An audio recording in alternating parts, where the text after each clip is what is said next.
विद्यार्थियों, बीए प्रथम वर्ष के प्रथम सत्र में और आज पहली बार आप सभी का हार्दिक स्वागत, हार्दिक अभिनंदन।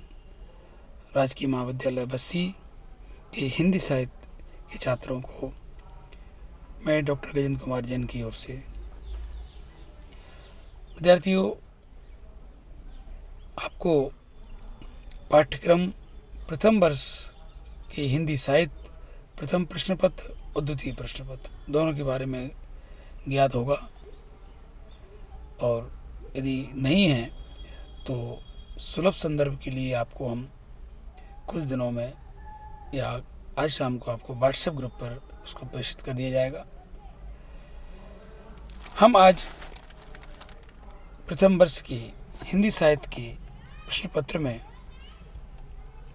पढ़ेंगे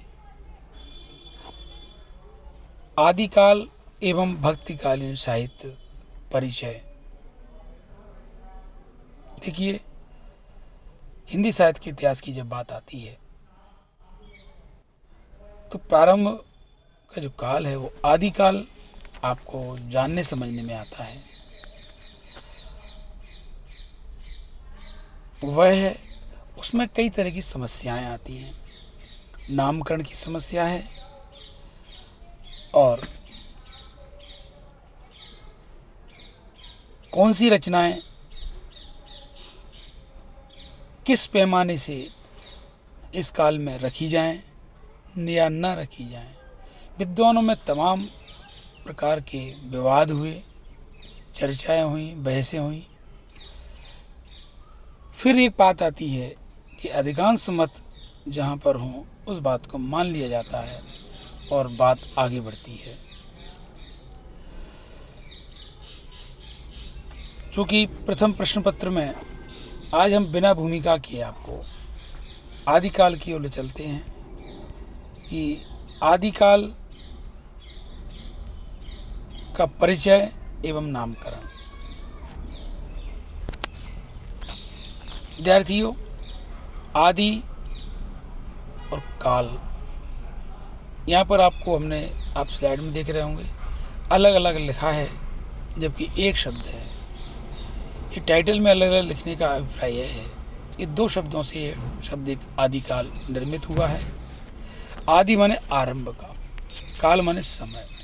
वह कालखंड जो किसी विधा या किसी परंपरा का मूल्यांकन करना होता है उसका आरंभिक काल होता है, शैशव काल होता है, संक्रमण और चुनौतियों से भरा हुआ काल होता है, वह आदिकाल है।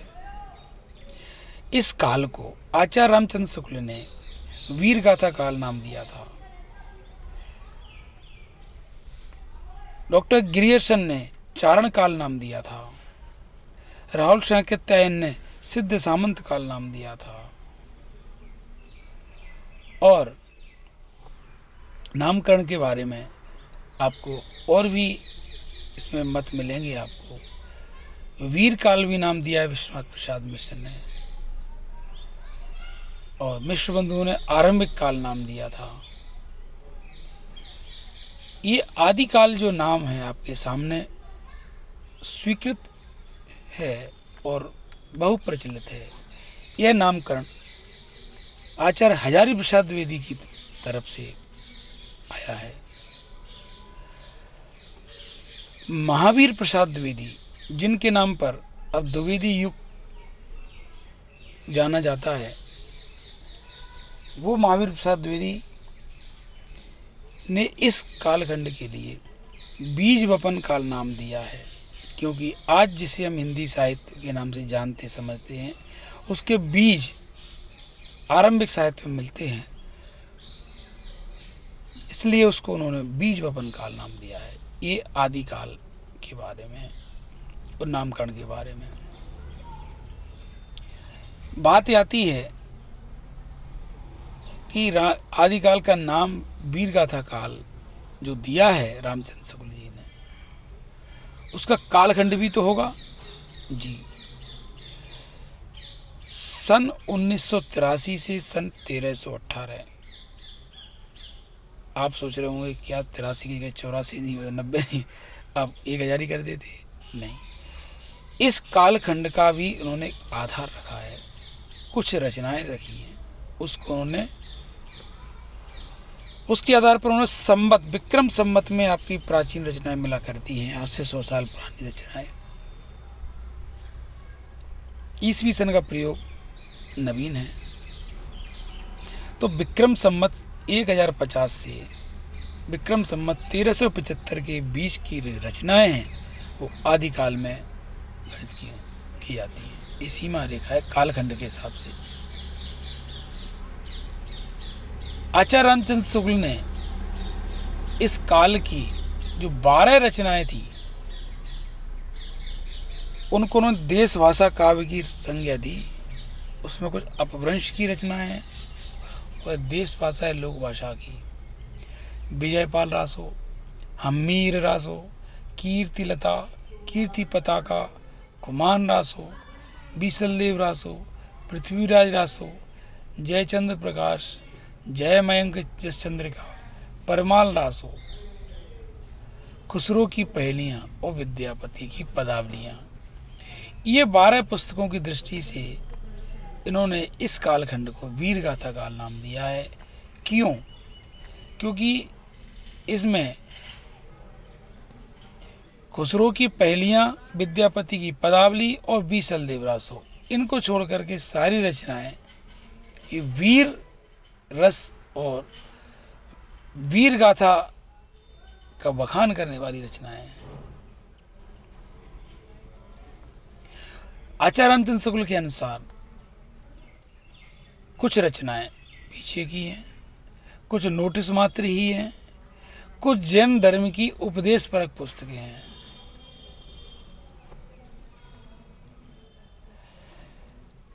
रासो नामक ग्रंथों के आधार पर वीर गाथा काल की कल्पना की गई है, किंतु रासो ग्रंथों की परंपरा अपभ्रंश गुजराती साहित्य में मिलती है।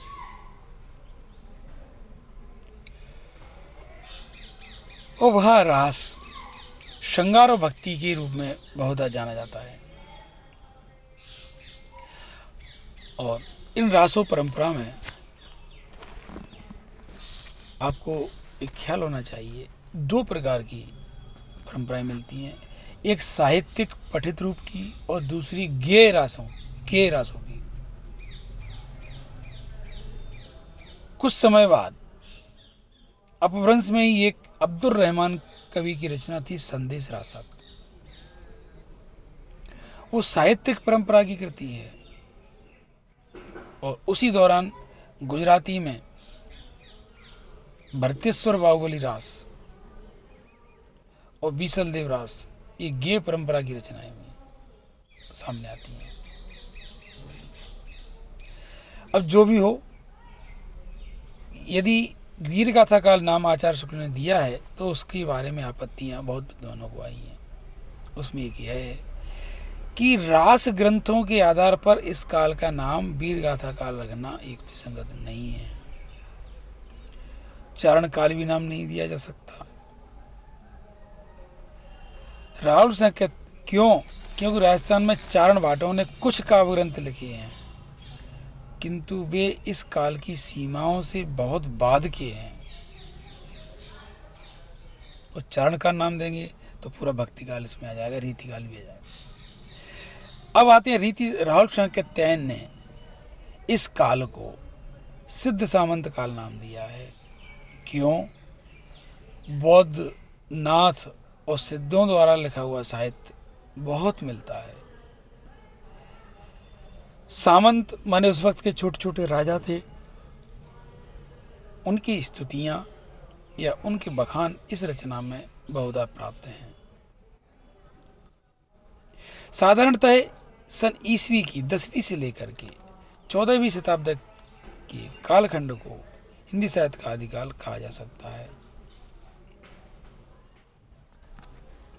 हजारी प्रसाद द्विवेदी ने हिंदी साहित्य का आदिकाल नामक कृति में बहुत ही विद्वत्तापूर्ण तरीके से इस युग की इस नामकरण से संबंधित समस्याओं का समाधान एक नाम दे करके आदिकाल सारी समस्याओं का समाधान कर दिया, क्योंकि इसमें सब समाहित हो जाता है। आदि माने प्रारंभ का, नीति भी हो, भक्ति भी हो, श्रृंगार भी हो, वीर भी हो, या अन्य प्रकार की रचनाएं, ज्योतिष की, वैद्य की, आयुर्वेद की, वो सब रचनाएं इसमें प्राप्त हैं। क्योंकि एक ही कवि है, वो विविध विधाओं में लिखता है। वो तो क्या करेंगे आप उसको? जिस कवि ने कोई श्रृंगार की रचना लिखी, वीर की लिखी, उसने वैद्य की रचना लिखी है, ज्योतिष की गणना पर रचनाएं भी हैं। अपभ्रंश की रचनाओं को यदि हम देखें तो उनसे बहुत कुछ हमारी गुत्थियां सुलझती हैं। सिद्धों की रचनाओं को देखें तो उसमें कोई दर्शन है, फिलोसफी है, बौद्ध दर्शन की समाहिति है। कंड सरहपा, कण्णयपा, लुईपा, डोम्बीपा आदि बौद्ध थे, वज्रयानी सिद्धों की परंपरा के थे। इन रचनाओं में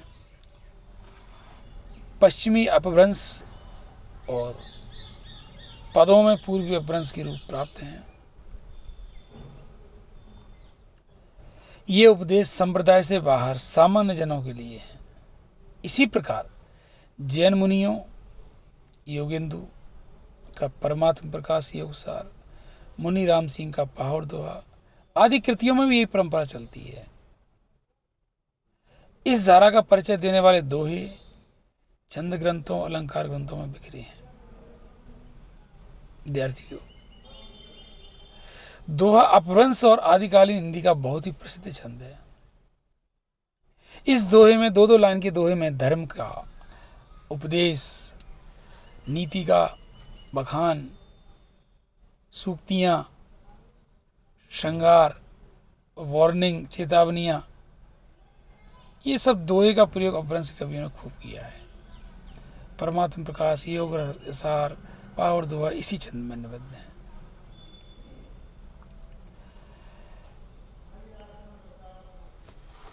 इस काल की इन रचनाओं में मुक्तक पद्य की धारा से भिन्न अपभ्रंश की कृतियों में एक कथा साहित्य भी प्राप्त है। 11वीं, 12वीं, 13वीं शताब्दियों के कई चरित्र काव्य भी अपभ्रंश में मिलते हैं। पौराणिक या ऐतिहासिक व्यक्ति का चरित्र वर्णन भी मिलता है। और जब कभी प्रबंध शैली में कोई चरित्र काव्य लिखा जाता है, महाकाव्य लिखा जाता है, तो उसमें एक शैली का प्रयोग आदिकाल में खूब मिलता है। वो जायसी में भी है, रीतिकाल तक चला है। वह कड़वक शैली। कड़वक शैली दोहा और चौपाइयों से मिश्रित होता है। आरंभ में चौपाइयाँ होती हैं, लास्ट में कंक्लूजन में दोहा होता है। विद्यापति की कीर्तिलता और चंद्रवरदाई का पृथ्वीराज रासो कुछ भिन्न लेकिन बहुत कुछ चरित्र काव्यों के समान शैली में लिखा गया है।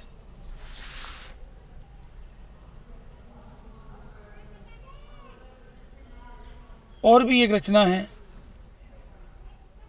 सुदंसन चरियो। उनमें भी भृंग भृंगी, भौरा भौरी, सुख सुखी की संवाद परंपरा भी इनमें मिलती है। इस काल की एक अन्य साहित्यिक धारा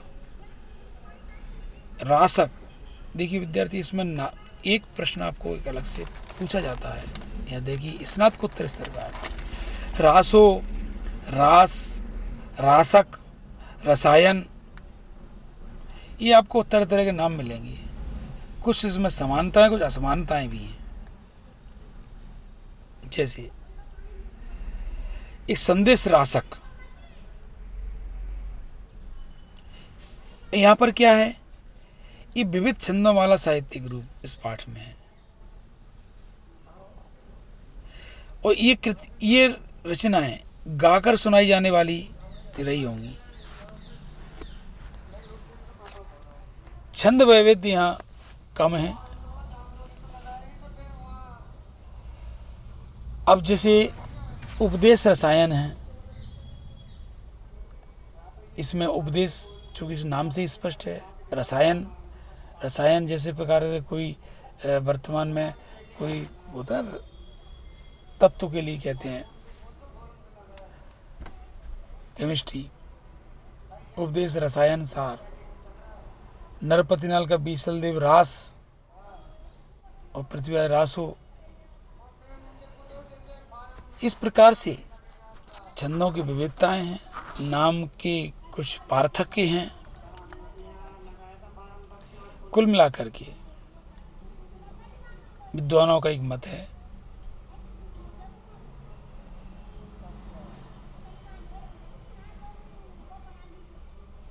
कि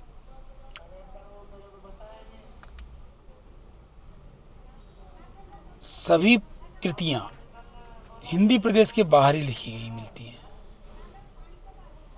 जो हिंदी प्रदेश वर्तमान में 7 राज्य हैं, वो उन जगह की कृतियां हैं जो हिंदी क्षेत्र में नहीं आता। कारण क्या विद्यार्थियों? इसका कारण राजनीतिक है। तत्कालीन राज सत्ता ने हिंदी क्षेत्र के स्वाभिमान और जातीय गौरव को छिन्न भिन्न नष्ट भ्रष्ट किया था। जो रजवाड़े राज्य थे जिन्होंने समझौते कर लिए थे, वहां के कवियों ने हिंदी की बहुत सेवा की। अपभ्रंश कृतियों में बौद्ध गान, दोहा, जैन विचारकों के दोहे, हेमचंद्राचार्य का कुमारपाल प्रतिबोध, प्रबंध चिंतामणि, पुरातन प्रबंध संग्रह, अब्दुल रहमान का संदेश रासक, विद्यापति की कीर्ति लता और कीर्ति पताका, ये रचनाएं इस काल में बहुत ख्यातिपूर्ण रचनाएं हैं। और भी अभी आदिकाल का जब परिचय करेंगे, अभी इसमें हमने थोड़ा सा परिचय विषय से बाहर गए हैं, कुछ ज़्यादा कुछ ज़रूरी भी था, क्योंकि आदिकाल का परिचय पर इतना ही बात रहेगी। समय समय पर डिटेल में जब हम पढ़ेंगे तो वो आती जाएंगी। नामकरण के बारे में इससे ज़्यादा आपको समझना आपको उलझाने वाला होगा। इसलिए आपके लिए एक तो आपका अगला वीडियो आएगा आदिकाल पठित कवि एवं काव्यांश पर।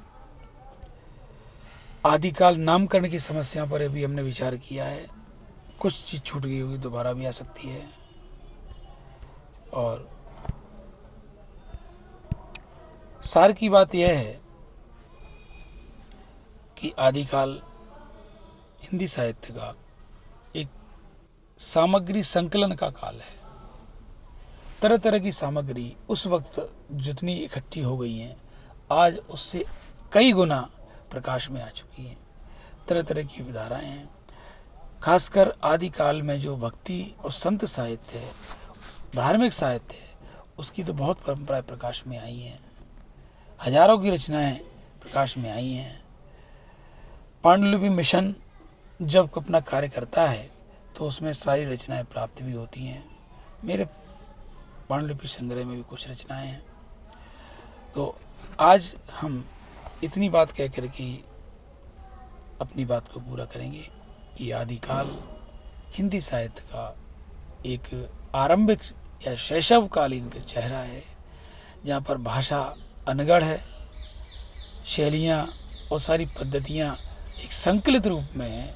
कोई स्पष्ट चेहरा आपको नहीं मिलेगा। तरह जिस प्रकार से गुलदस्ता होता है, तरह तरह के फूल उसमें रहते हैं, वो गुलदस्ते के रूप में आदिकाल आता है। लेकिन अब धीरे धीरे भक्ति काल में वो व्यवस्थित होने लगेगा, रचनाएं व्यवस्थित होने लगेंगी। उठा पटक का काल आदिकाल है, क्योंकि केंद्र दिल्ली के केंद्र पर एक दिल्ली सल्तनत का शासन जोर पर था, संक्रमण था। लेकिन ये जो रचनाएं आदिकाल की हैं, दिल्ली और आगरा के केंद्र से बाहर की रचनाएं प्रायः हैं। उस पर राजनीति की दृष्टि से विचार किया जाएगा कि आखिर यहाँ की रचनाएं कहाँ गईं। विद्यार्थियों की रचना को जला दिया गया है। ऐसी रचनाओं को जलाने के शास्त्र भंडारों के, पुस्तकालयों के ऐसी आगे लगाई गई हैं कि 6-6 महीने तक उनकी अग्नि बुझी नहीं थी। लाखों संख्याओं में, करोड़ों संख्याओं में सारी रचनाएं नष्ट की गई हैं। स्थापत्य कला की नमूने भी ध्वस्त किए गए हैं। ये चीज़ें आपको राजनीतिक पृष्ठभूमि, सामाजिक पृष्ठभूमि आपको जानना बहुत ज़रूरी है। इस पर हम अगले वीडियो में आपके सामने आएंगे, किस प्रकार से आदिकाल से के साहित्य से क्या क्या जाहिर होता है और क्या क्या जाहिर नहीं होता है, जो कि होना चाहिए था। हम जिस कालखंड में जिस जगह को लेकर के भाषा की बात की जाती है, दिल्ली, मेरठ आदि, यहाँ पर कोई रचनाएं प्राप्त नहीं हुई हैं। आखिर गई कहाँ? क्या यहाँ के कोई कवि नहीं थे, विचारक नहीं थे? थे, जरूर थे, पर उनको समूल नष्ट कर दिया गया। क्योंकि जो परंपरा आतताई के तौर से हमारे यहाँ आई है आर्यावर्त में, वो एक इस्लाम धर्म के रूप में, वो इस्लाम धर्म का एक विकृत रूप लेकर के आई है। उसका जाज्वल और शाश्वत रूप तो वो बगदाद और उधर ही रह गया अरबी में। उन्होंने कभी आतंक पर शासन नहीं किया, और जिन्होंने आतंक पर शासन किया तो उन्होंने एक तलवार और रक्त की नीति अपनाई, जिससे कि बहुत यहाँ की जनता के अंदर पीड़ा, सब छिन्न भिन्न चीज़ें होने लगी। वो एक बड़ा विषय है, कभी उस पर भी हम बात करेंगे। आज की बात इतना ही कह करके हम पूर्ण करते हैं।